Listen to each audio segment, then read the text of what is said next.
BTech అయిపోయిన తర్వాత ఒక దగ్గర కూర్చొని పెన్ను బుక్ పట్టుకొని జాబ్ కి ట్రై చేయడం అంటే అది చాలా చాలా పెయిన్ఫుల్ అని చెప్పాలి. Actually I know that pain, but మనం చేయాలి, తప్పనిసరిగా చేయాలి.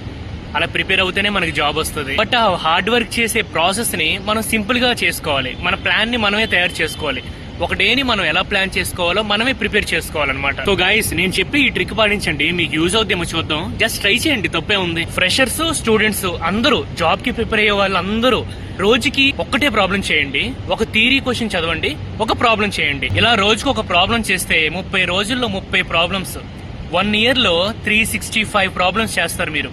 అలాగే 365 క్వశ్చన్స్ నేర్చుకుంటారు మీరు. ఇలా మీరు ప్రాక్టీస్ చేసే ప్రాసెస్ లో ఏమైనా ఇంటర్వ్యూస్ వస్తే మీరు ఈజీగా అటెండ్ అవ్వచ్చు. మీరు ప్రాక్టీస్ చేసే క్వశ్చన్స్ వస్తే ఈజీగా చెప్పగలుగుతారు. నేను ఎందుకంటే రోజుకి ఒకటే ప్రాబ్లం చేయండి, ఒకటే క్వశ్చన్ చదవండి అని చెప్తున్నానంటే, మీరు పర్ఫెక్ట్ గా ఒక్క క్వశ్చన్ నేర్చుకున్నా చాలా బెనిఫిషియల్ అవుతారు. అదే మీరు 10 ప్రాబ్లమ్స్ పర్ డే చేస్తే ఖచ్చితంగా మర్చిపోతారు. లాజిక్ గుర్తుండదు, సింటాక్స్ గుర్తుండదు. గాయస్, నేను చెప్పేది ఏంటంటే, నేర్చుకునేది తక్కువైనా సరే పర్ఫెక్ట్ గా నేర్చుకోండి.